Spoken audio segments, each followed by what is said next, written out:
Hi, and welcome to week number 4 of HOL 6701, Adult Learning. Carter and I are excited to share a presentation with you and facilitate a week full of engaging discussions centered around self-directed learning and motivation. This week, we're going to focus on how self-directed learning and motivation relates to the OLL program. What is self-directed learning?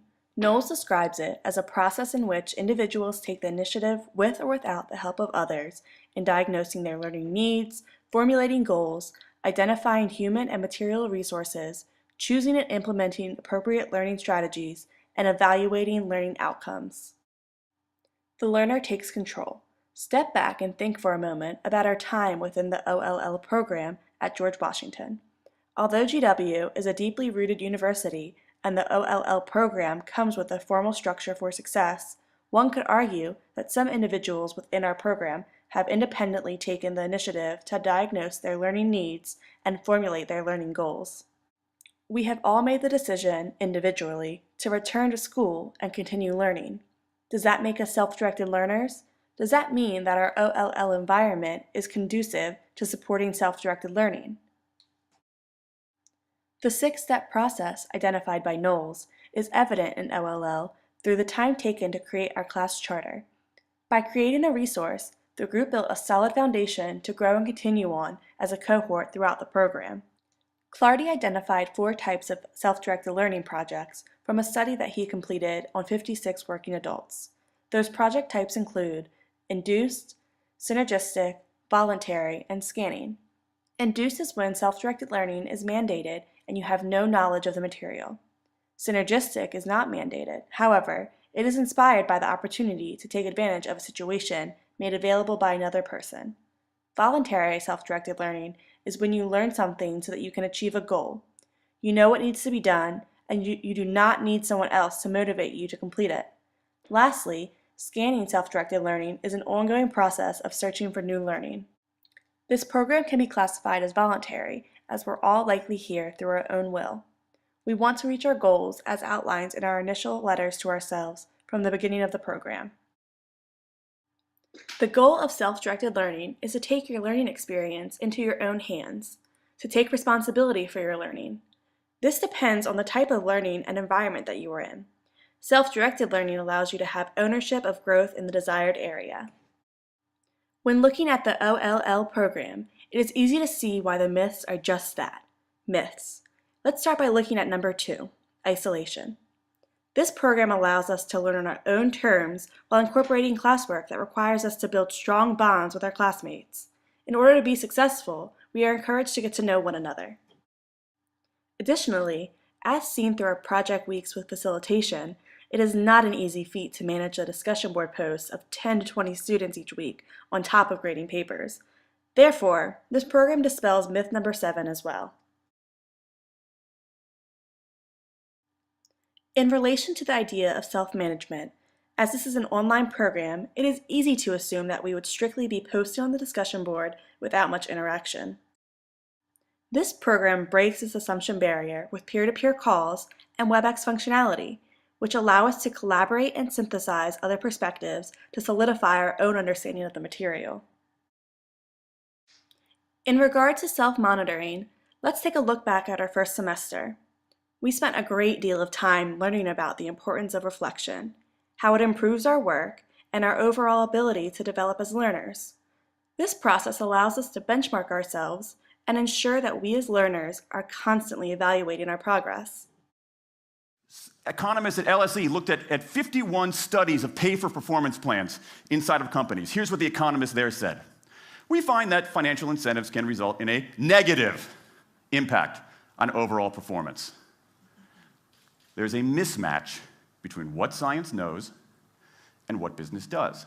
And what worries me as we stand here in the rubble of the economic collapse is that too many organizations are making their decisions, their policies about talent and people, based on assumptions that are outdated, unexamined, and rooted more in folklore than in science. And if we really want to get out of this economic mess, and if we really want high performance on those definitional tasks of the 21st century, The solution is not to do more of the wrong things, to entice people with a sweeter carrot or threaten them with a sharper stick. We need a whole new approach. The good news about all this is that the scientists who've been studying motivation have given us this new approach. It's an approach built much more around intrinsic motivation, around the desire to do things because they matter, because we like it, because they're interesting, because they're part of something important. And to my mind, that new operating system for our businesses revolves around three elements: autonomy, mastery, and purpose. Autonomy, the urge to direct our own lives. Mastery, the desire to get better and better at something that matters. And purpose, the yearning to do what we do in the service of something larger than ourselves. These are the building blocks of an entirely new operating system for our businesses. I want to talk today. In Dan Pink's 2009 book Drive, he outlines the idea that carrots and sticks are so last century, with autonomy, mastery, and purpose as the key factors to motivating learners. The ultimate goal of this program is not to give us an easy grade and get us back out into the world, but instead to help us see the value of the information and allow us to create our own thoughts around these ideas to help lead us towards the concepts of autonomy, mastery, and purpose. It is important to note the diverse types of motivation for learning. Some of us may be goal-oriented, as we join this program with hopes of a promotion in the workplace post-graduation. Others may focus on activity-oriented learning and having the opportunity to join a program with like-minded individuals in order to make new connections and socialize among peers.